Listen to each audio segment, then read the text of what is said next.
I thank you so much, David, for that warm welcome. Thanks to all of you.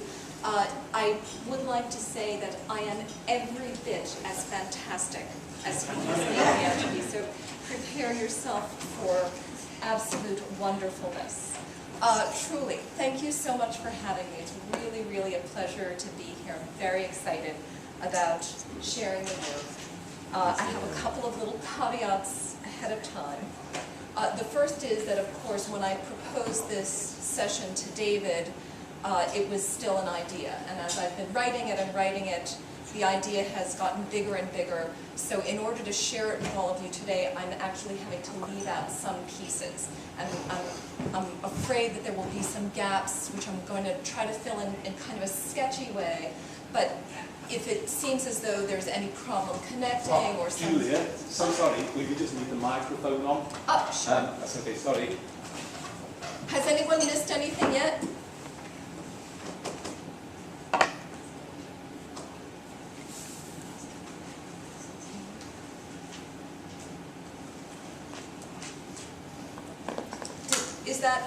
Is that helping? Okay. Good. So if there are any moments where it seems as though there's kind of a break or there's something that's hard to go through or pass over, do ask questions about that, and I would welcome the opportunity to talk about any spot that seems where we're all stumbling. The other thing is that this is part of a larger project. It's part of a book project. And I just wanted to give people a sense of the whole before I launch into these particulars.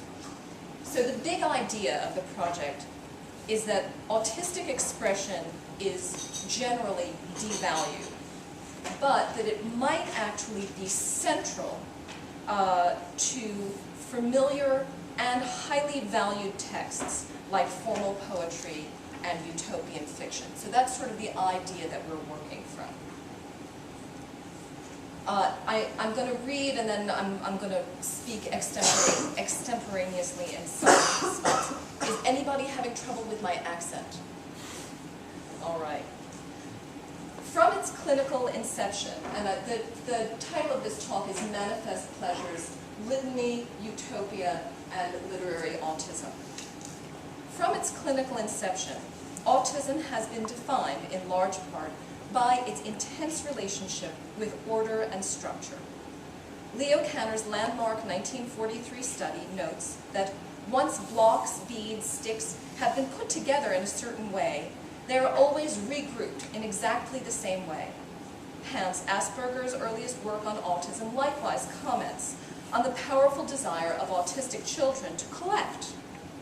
While many other diagnostic markers have fallen by the wayside, the lining up or systematic ordering of objects has remained a cornerstone of countless clinical descriptions and diagnostic tools stressing restricted, repetitive, and stereotyped patterns of behavior, interests, and activities have been only minimally revised from one version of the DSM to the next. Do you guys use the DSM?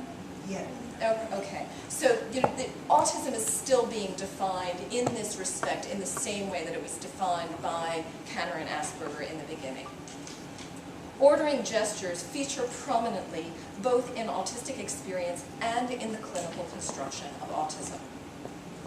The lining up or systematic ordering of objects is a cornerstone of countless medical descriptions, tagged as stereotypies, disparaging descriptions of autistic ordering and organizing. And I have a slide here with 3 photos showing lining up or stacking. And these are supposed to be clinical photographs. In the first, there are a bunch of toys, including rubber ducks, lined up in a row on somebody's bed. In the second, there are a bunch of M&Ms that are lined up in color order, and in the third photo there is a picture of a toddler stacking a bunch of blocks as tall as himself. So tagged as stereotypies, disparaging descriptions of autistic ordering and organizing have also set the tone for a broader cultural dismissal casting autism's recursive idiosyncratic activities, interests, and gestures in negative terms. So, the literature speaks of repetition, rigidity, and invariance, perseverative vocalizations, inappropriate in nature, and inflexible adherence to specific non-functional routines or rituals. Such rhetorical practice finds its roots in foundational autism writing, the earliest and most influential clinical theorists actively weaving the categorical impulse firmly into their rendering of a pathologized autistic subject. Asperger, for example, notes that, quote, the collections favored by autistic children appear like soulless possessions, that these children accumulate things merely in order to possess them, and that the autistic individual just stacks boxes full of useless junk. He constantly orders things and watches over them like a miser. Indeed, to an observer like Asperger, who does not share the collector's or the taxonomer's aesthetic, the scheme and purpose of the ordering task is inscrutable, and thus appears purposeless, a dead end. Now, I had quite a big section in here talking about warning signs. So, when we look on websites that are talking to parents of potentially autistic children, they'll say, oh, this is one of the warning signs. Watch out if your kid is doing any of these things. This interpretive tradition is borne out in contemporary clinical writing. Simon Baron-Cohen's Autism and Symbolic play, for instance, testing the writer's hypothesis that autistic children do not engage in spontaneous pretend play, and explicitly ranking as less intelligent and creative, ordering interactions like these, like lining up, nesting, or arranging toys. For Baron-Cohen, as for Asperger, the apparent preference for abstract play with objects signals a deficit, a failure of creative intelligence. Elizabeth Hill and Uta Frith similarly see autistic ordering as reflecting a deficit in mental flexibility, identifying autistic sorting habits and practices as highly perseverative, and indicating that failure of executive function in autistic people is related directly to stereotyped and rigid behavior in everyday life, as shown in repetitive thought and action. Writing independently, Frith goes on to associate this fault in the executive system of the brain with what she calls the rather risky idea that the unusual cognitive processing of autistic people evidences an absolute void, an explicit absence of self. So she's actually suggesting that maybe autistic people don't have selves, and this is one of the indications. This kind of conduct, engaging in this perseverative, lining up kind of behavior, might mean that you're really just a machine. That's sort of an exaggeration, but it is the logic of what she's doing. Although an explosion of clinical autism research has resulted in a somewhat greater diversity of medical discourse about autistic habits and ways of being, including far more autism-positive interpretations, the enduring and pervasive influence of these negative renderings is undeniable. Overall, the clinical understanding of autistic system cognition and aesthetic is one that is broadly and deeply denigrating.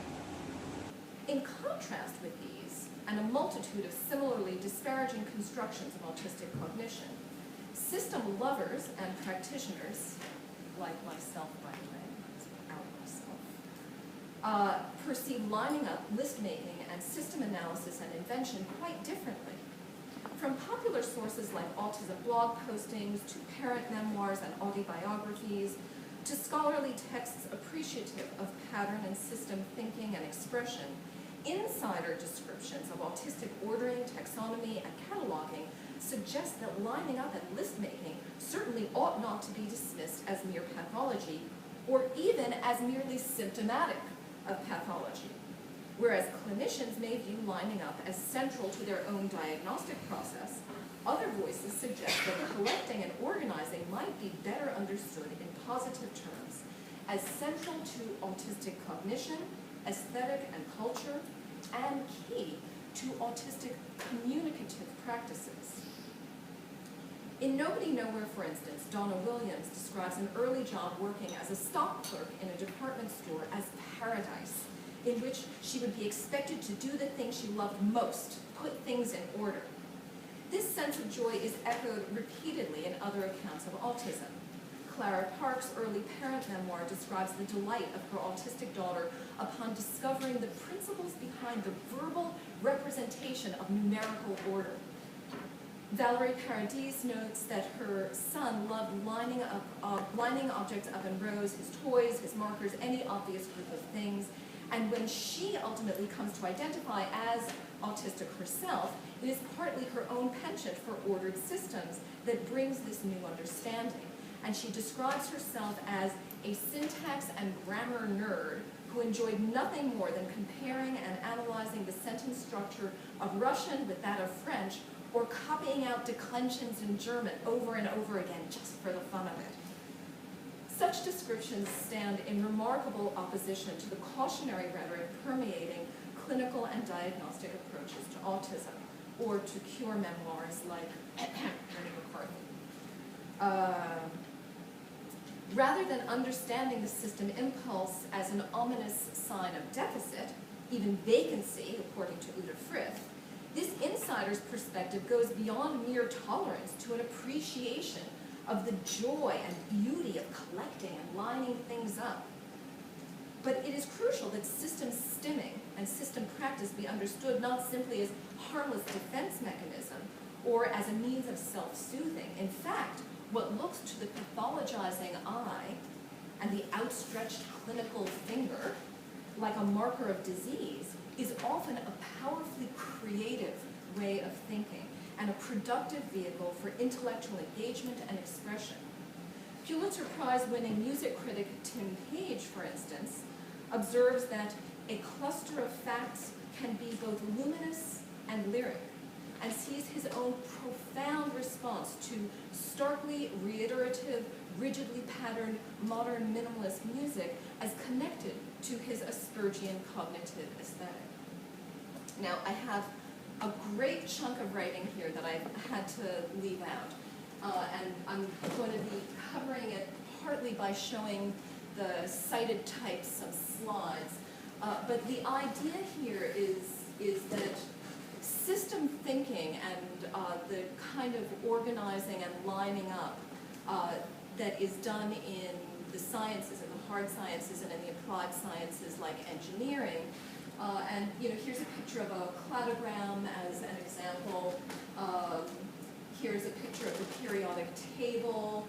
So these scientific discoveries, the discovery of missing elements is made, for instance, in part by a recognition of the periodicity, the patterning of the known elements. Here's an early collection of cameos. This is an awful picture that I took in the British Museum. Here is a picture of a very complexly ordered and precision-made tool chest with all the tools in place in order.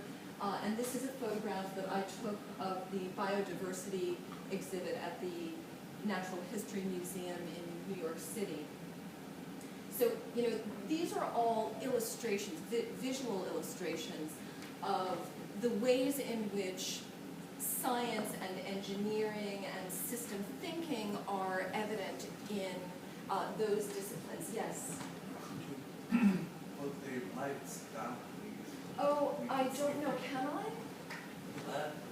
Is there someone? I'm afraid of touching the wrong button. Would you like me to go back through those just so you can see them again? Yeah, there you go. Well done, Claire.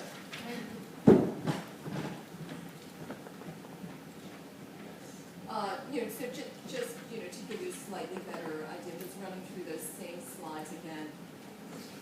Now, on the other hand, what happens is, what I am seeing as a very similar kind of aesthetic and cognitive gesture when it comes to what's considered art kind of stuff, literature, writing, is very strongly dismissed and disparaged. So people who make indexes or bibliographies, catalogers, people who make lists, this is regarded as kind of disposable writing. It's not real creative work.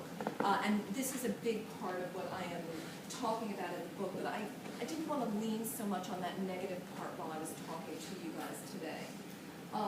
So you can see, this is kind of the crossover on this slide. I have pictures here of Linnaeus's, a page from Linnaeus's Systema Naturae, a handwritten cladogram from one of Darwin's notebooks. So this is where he's sort of figuring out the theory of evolution. And then there is a more advanced cladogram also represented at the bottom. But it shows you that there is this connection between the symbolic ordering of content that happens in the sciences and the symbolic ordering of content that starts to happen just verbally, right, in words.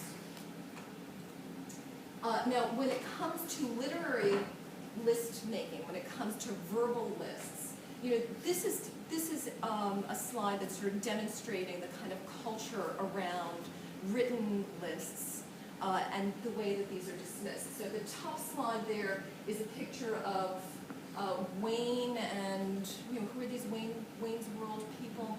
It's from a popular American television show, or what was a popular American television show.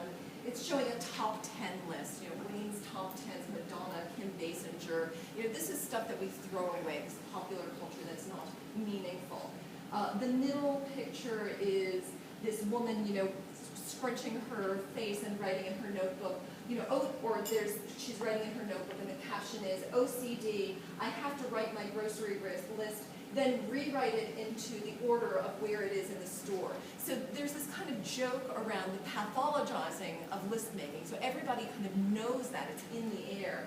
And then at the bottom, there is a slide of a bibliography, a disability bibliography from the Syracuse University website. And this is work that we actually all need. It's real intellectual work. It represents research, but it's dismissed as something that's not real or not creative.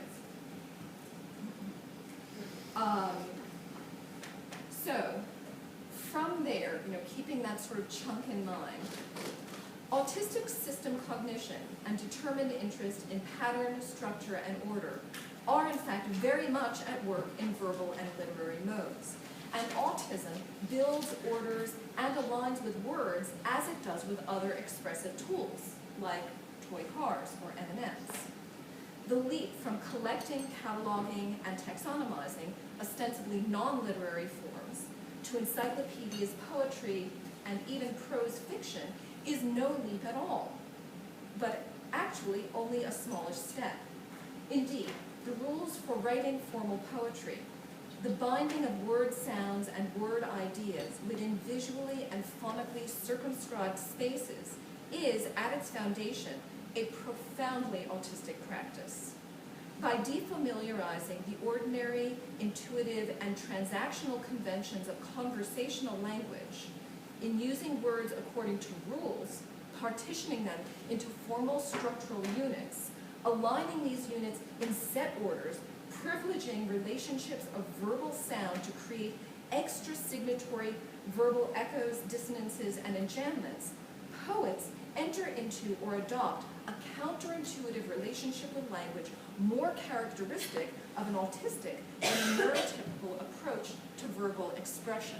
So when we have a rhyming poem, for instance, it's not just incidental that words at the end of the line rhyme. Even when those words are symbolically unrelated, when they don't seem to have anything to do with one another in terms of the content of the poem, by making them rhyme, the poet puts a kind of wrapper around those two words and creates a relationship between them that has this massive impact, which often is defamiliarizing or creating conflict in the audience or the reader. Certainly others have noted a connection between autism and formal poetics. The scaffolding of symbolic language within a formal poetic frame, the tucking of word units into prefabricated space. So there are recipes for formal poetry, right? And then you have to make the words squeeze in there the right way, is seen by some, in fact, as a natural part of autism's poetic proclivity. So Ralph Savarese, for instance, discusses his experience teaching poetry writing to autistic learners and is, quote, astonished at how quickly and effectively they manage the task of writing a villanelle. Indeed, according to Savarese, one autist claimed that the form itself was autistic. Its perseverative, morphing refrains were like the patterns of light on her front lawn. It is not simply that autistic thinkers are good at these poetic forms, then, but rather that the forms themselves, as Savarese's unnamed student proposes, audaciously manifest autistic aesthetic. The complex interaction between form, oh dear, this is part of the, so sorry. The complex interaction between form and abstract verbal content evokes the splendid organization of early natural history collections, or the provocation toward infinitude implicit in the bounded and complexly interlaced patterns of Islamic mosaic. Instances of such formal system poetry abound, so much so as to make my own observations almost ludicrously obvious. Nevertheless, I'd like to share a couple of models with you today, taking my examples from widely disseminated and highly regarded liturgical poetry, partly because these models are likely to be familiar to many of you, but also because the powerful autistic reverberation of these core texts suggests the possibility that autistic ways of thinking and speaking are ultimately central to the larger experience of human self-expression. So these texts, and I have a fragment from Ecclesiastes and a version of the ancient Kyrie prayer, work by repetition and by stabilizing unique and sometimes explosive content within a precisely ordered frame. And this is just the text of the bit from Ecclesiastes that I'm about to read aloud. Not only are these deeply resonant of autistic verbal practice, but they also reflect the interrelationship between form and content found in much non-liturgical poetry as well. Now, the one I'm going to read to you is the King James Version, but I think that this is actually a slightly different version, so I apologize to those of you who are reading along. To everything there is a season, and a time to every purpose under the heaven. A time to be born, and a time to die, a time to plant, and a time to pluck up that which is planted, a time to kill, and a time to heal, a time to break down, and a time to build up, a time to weep, and a time to laugh, a time to mourn, and a time to dance, a time to cast away stones, and a time to gather stones together, a time to embrace, and a time to refrain from embracing. In this text, the audience discovers first, of course, a list, a linked series of commonly shared life experiences, balancing logically opposing abstract pairs, birth and death, sowing and reaping, weeping and laughing. The text frames lived existence as both endlessly, immortally rhythmic, and as being composed as well of inescapable boundary. In addition to the rhetorical pairing of opposites, each individual verse binds together two of these opposing symbolic pairs. So you have your opposites hooked together with another pair of opposites. And each verse pair is riveted with that most porous of connective punctuation, the semicolon. Such a structure evokes the regular order and rhythm of life itself, while at the same time poetically containing, literally putting in a container, some of the most extreme, explosive, and unpredictable aspects of human existence: birth, death, mourning, and physical love. As a list, these verses juxtapose and therefore suggest sometimes shocking relationships, intimacy between seeming opposites like laughing and weeping, mourning and dancing.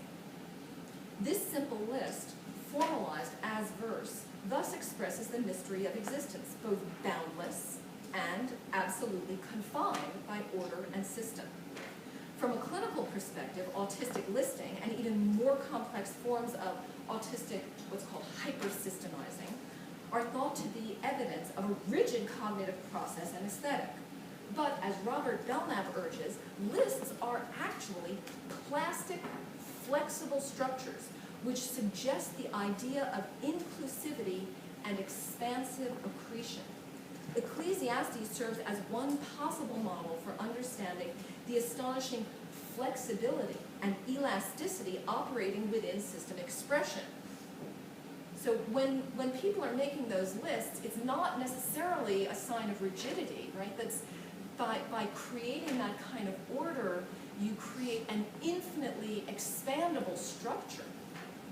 You can also put together really surprising content. You can create really surprising relationships between content. But it also provokes us to consider the extent to which lists, as an underlying generic feature of such writing, echo autistic cognitive and aesthetic practice, and to question why certain instances of verbal listing and pattern are received appreciatively, like this one, while others are scorned and pathologized. A more ornately patterned list is evident in various renditions of the ancient Kyrie prayer. Ubiquitous use of this petitionary prayer, Kyrie eleison, I think a lot of you might be familiar with this from their songs that have made this famous, has led to a tradition of verbal embellishing. So the simple prayer is just Kyrie eleison, Lord have mercy, but there are all of these traditions of ornately embellishing that very simple prayer so that you have something like an illuminated manuscript. And I just have a page here, this slide, from an illuminated manuscript to give you an idea. You know, in the center of the manuscript is the text, which is supposed to be sacred text. So this is the important stuff, the content. But then, because the content itself is so important,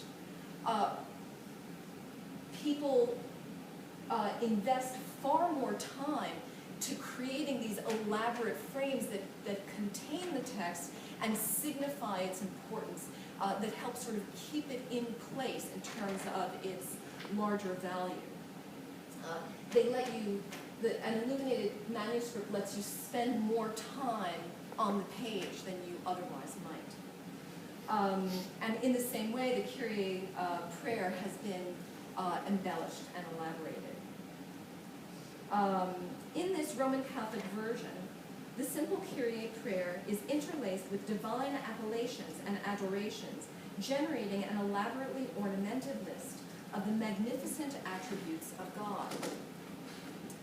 And I here have the prayer as it exists in Greek Latin, because it's a Roman Catholic version. So Kyrie eleison is actually Greek, but then they have interlarded the Greek with Latin phrasing, and then there's an English translation on the right, but I am about to read that out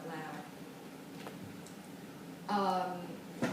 Lord, King and Father, unbegotten, true essence of the Godhead, have mercy on us. So everybody's hearing how at the very beginning you have the Lord, that Kyrie, and then there's this other part of the address where there's an elaborated name of God, and then at the end is the eleison part of the prayer, have mercy on us. Lord, fount of light and creator of all things, have mercy on us.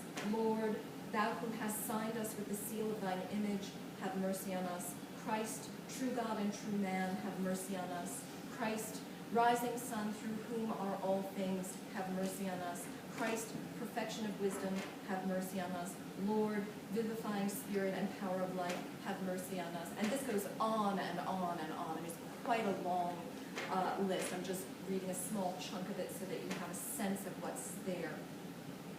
The interjection of these extravagantly inventive adorations, for instance, vivifying spirit and power of life, called farsing, augments the otherwise modest, direct divine address, transforming the simplest possible prayer, and this is the simple version, right? This is just it, Kyrie eleison, into a scaffold on which an enormous and vibrant textual accumulation amasses, a work of verbal art intended to magnify its prayer object.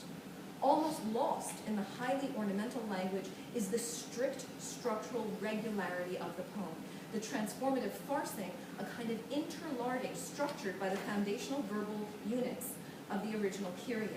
Thus, the address, Kyrie, is interwoven in each line with an enriched version of that address, for instance, purger of sin and almoner of grace, and is each time followed with a simple closing petition, eleison, have mercy, creating an infinitely rich and expansive pattern enfolding startling and inventive poetic elaborations within the predictable structure of the carefully patterned prayer.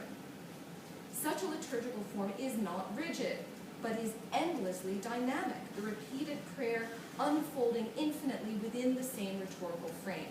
Steeped in autistic formal aesthetic, its perseverative sameness contains an endless verbal blossoming, while its constant, insistent, apostrophic call, right, the calling out to the absent or the dead.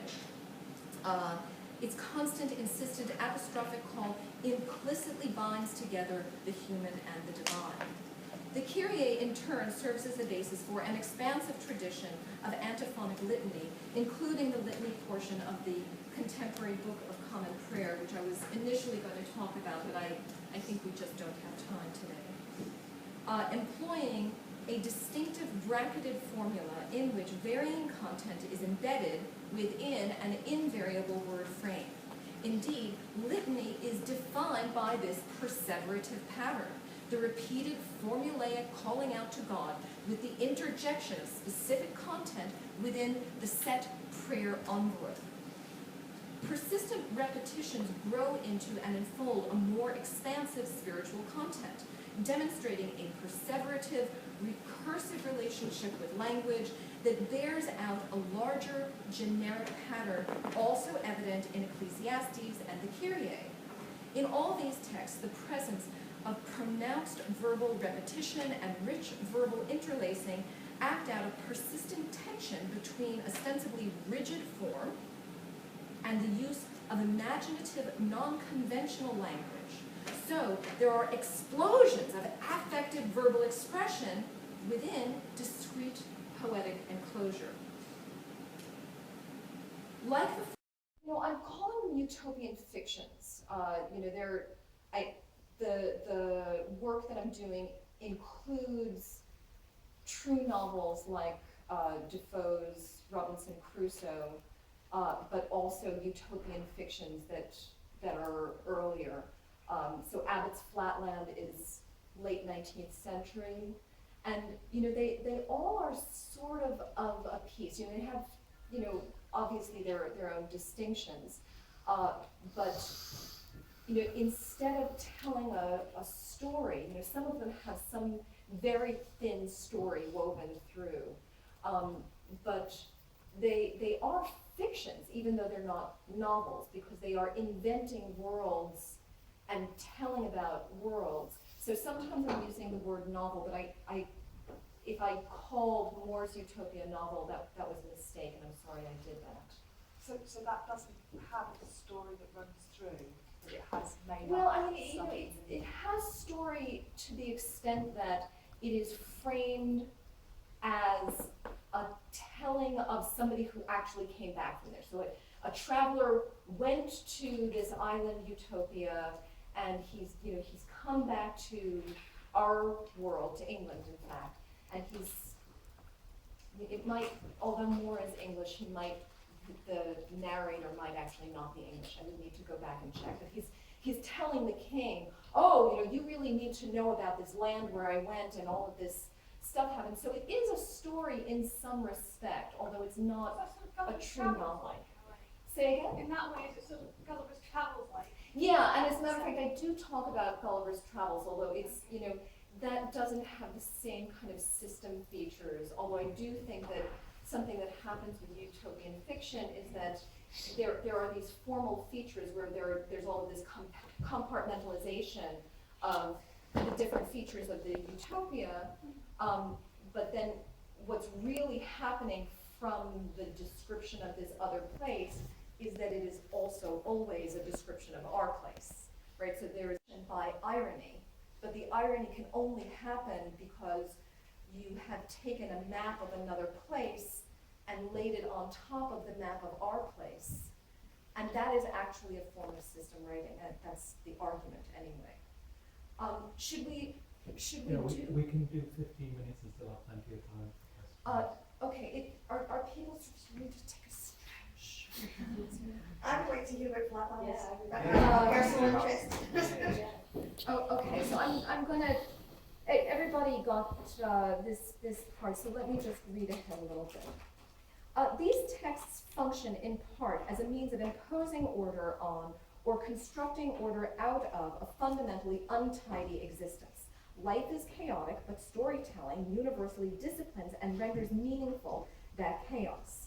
As Hillis Miller has observed, seen from a structuralist or semiotic perspective, narrative may be seen as a process of ordering or reordering, a recounting that takes place according to definite rules. In this respect, autistic values, which demonstrate a preference for a limited though immediate form of order, coincide with what Miller understands as a universal function of narrative literature.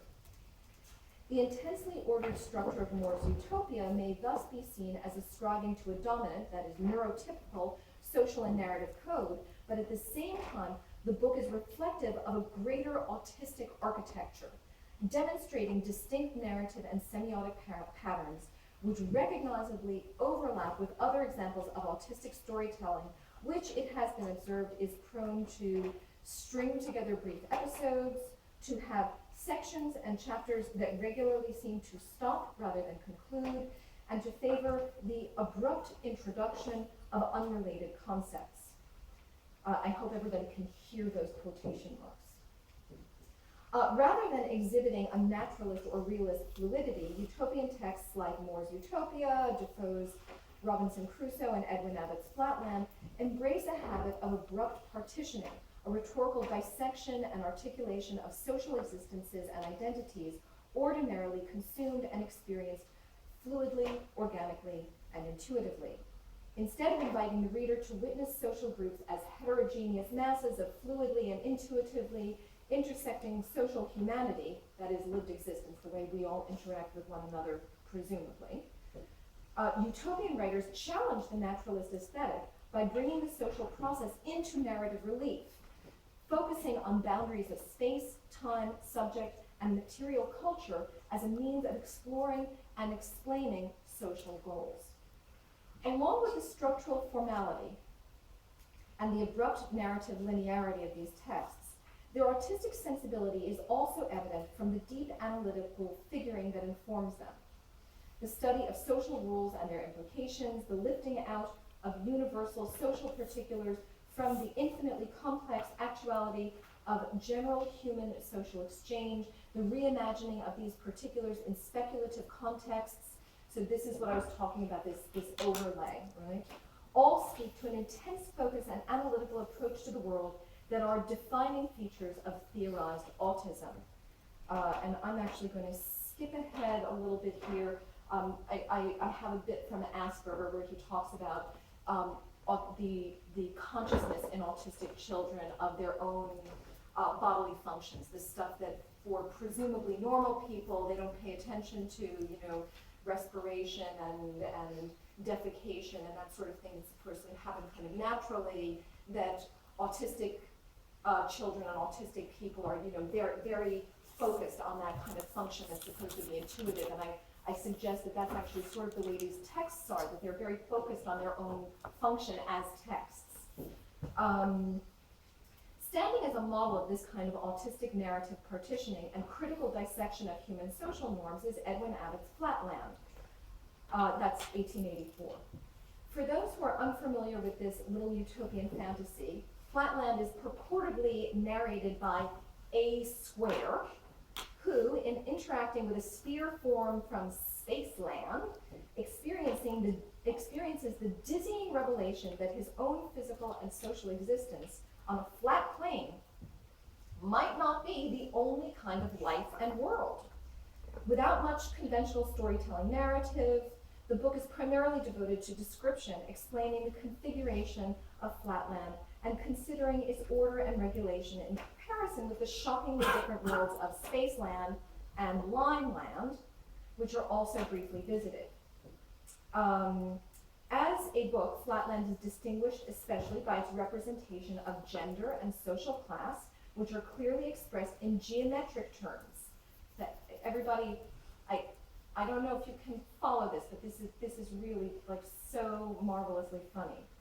The lower classes of workmen and soldiers are rendered as isosceles triangles. Those are the soupy, pointy ones, right? The ones that have a sharp angle on one side. I'm not going to have a chance to talk about what happens with irregular figures. Those are destroyed the minute they come into being, so that's also a lovely bit. The middle class are equilateral triangles, so that's the triangles that have all equal angles, right? And professional men and gentlemen are squares, and those with an increasing number of angles, so the more sides you have, the more angles you have, edging ever toward perfect circularity, manifesting increased social stature. The more dimension, in other words, the greater the status. On the other hand, our women, the text states quite flatly, are straight lines. Everybody got this, right? Men are figures, and women are just, no angles at all. Relying on this straightforward device, the writer parses out ordinary human social relations, pointing critically at paradoxes and injustices of everyday Victorian life, ordinarily veiled by polite convention. Abbott records a world of glacial social mobility, marked by the occasional emergence of an equilateral from the ranks of his serf-born ancestors, one in which women, their uniquely pointed and almost invisible heads and posteriors, an ever-present menace, are simultaneously placated with polite cliché and restricted to prison-like chambers that prevent functional movement. So in order to get this, you have to realize that because women in Flatland are straight lines and because everything is existing on a plane, if you're looking at a woman literally head on, if you're seeing just, or from behind, so you're getting just her pointy end, you can barely see her. She's almost invisible. It's only from the side that you can get a good view of a woman. So they're quite dangerous creatures. Imagine that. Like much other utopian fiction, Abbott's text is generously larded with rhetorically distinctive compartments, and I'm not even really going to talk about this since I spent quite a bit of time talking about it already with more. So the writer uses list-like formulae. He sometimes does, he has his narrative in dialogic form, so he'll be going on and having his regular narrative, and then the narrative will be interrupted by this dramatic form where he'll report conversations like in a play, where there's the person named and then the speech happening afterwards, and he'll have a little bit like that, and then he'll just resume the narrative. And this is something I've seen in other utopian texts as well. Like many other literary utopias, Flatland divides itself into discrete subjects rather than chapters. So, of the climate and houses in Flatland or concerning the women, he's not going through and telling a regular story, even though there is some thread of narrative in there. All of these mesh with practices of autistic narrative aesthetic discussed earlier, evoking the staccato style or the so-called telegraphic manner associated with autistic voice. Despite these suggestive formalities, however, the book's most distinctly autistic element is its satirical description of Flatland social classes and gender. Its uncanny defamiliarization of Victorian social norms. Speaking, for instance, of the condition of class mobility, A. Square remarks of that occasional emergence of an equilateral triangle from the ranks of the working class isosceles, that such an event is as a gleam of light and hope shed upon the monotonous squalor of isosceles existence, but also by the aristocracy at large. For all the higher classes are well aware that these rare phenomena serve as a most useful barrier against revolution from below. Furthermore, such an emergent figure, right? These equilateral triangles were coming from an isosceles background, is then immediately taken from his proud yet sorrowing parents and adopted by some childless equilateral who is bound by oath never to permit the child henceforth to enter his former home or so much as look upon his relations again. A square thus reports uncritically and unselfconsciously on what are to him inevitable and invisible class injustices, an absolutely rigid status system reflective of Victorian social structures in which the aspirations of the abject lower classes are bound up with the self-interest of the elite. Abbott's take on the construction of Flatland femininity is of a piece with his critical exposure of Victorian class hierarchies, acknowledging that in their pure linearity, the standing of Flatland women is inferior to the very lowest of the isosceles. The narrator notes at the same time the extreme danger of unwitting contact with either of a woman's pointy ends, asking, what can it be to run against a woman except absolute and immediate destruction? To safeguard society against such collisions, Flatland has developed explicit laws governing female conduct, in a list, of course. One requiring that all homes be, females have to keep up a constant stream of nonsense babble, the so-called peace cry, under penalty of death. So you have to make sure that there's some sound coming out of us so we don't run. So you have laws governing women, but you also have the rules that all of us know about the way women are supposed to act that are unwritten. With a view to protecting vulnerable men of all classes from the implicitly threatening female form.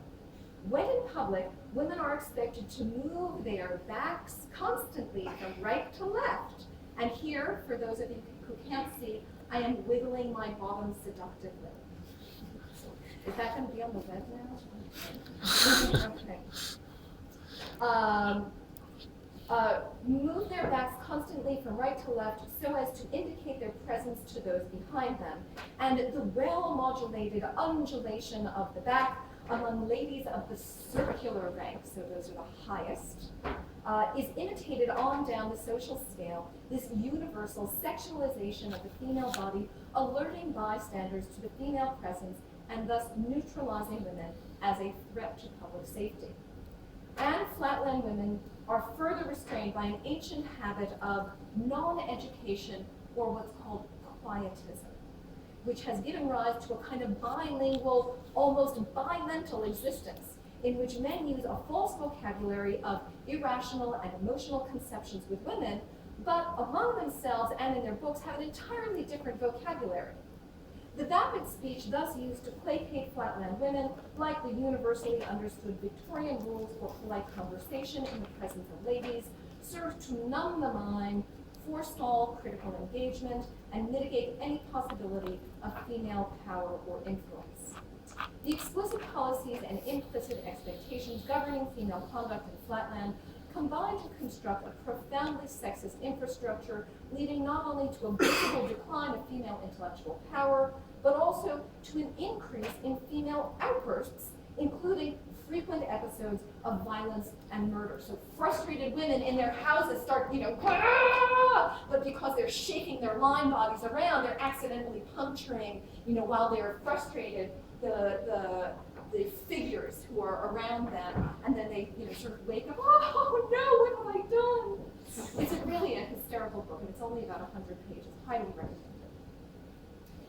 The connection between the autistically charged formal elements of Abbott's satirical text and its critical content may not at first be readily apparent. The sophistication of the book's implicit social critique seeming to belie conventional expectations about the supposedly rigid limits of autistic expression. But the formal partitionings of the text, the reliance on numbered lists, the extensive use of formal dramatic dialogue, and the separation of the text into content-defined sections are also reflective of the greater tone of this book, the spare, stripped-down quality of a mathematically conceived geometric utopia.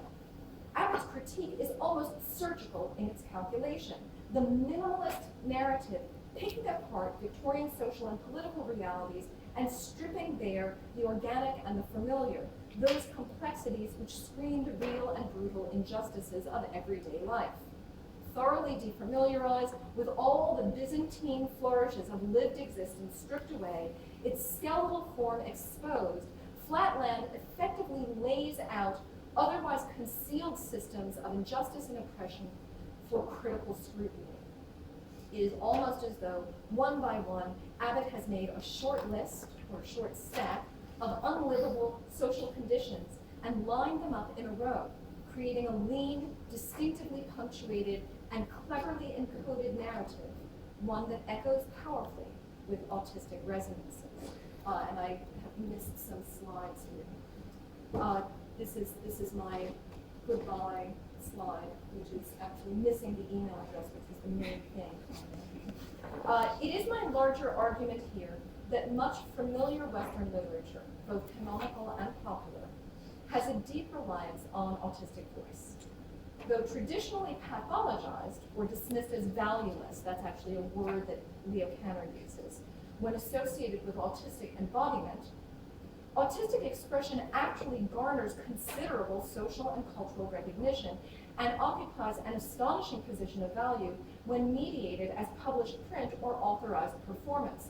So we see autistic people and we go, oh dear, isn't that a shame? Oh, it's too bad, what a tragedy. When we see kids stacking, and we don't do that in this room, but other people do that. That's the popular reception of autism.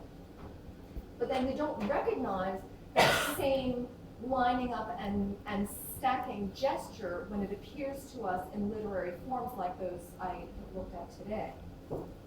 In fact, our culture demands the kind of speaking informed by and evoking autistic values and ways of being.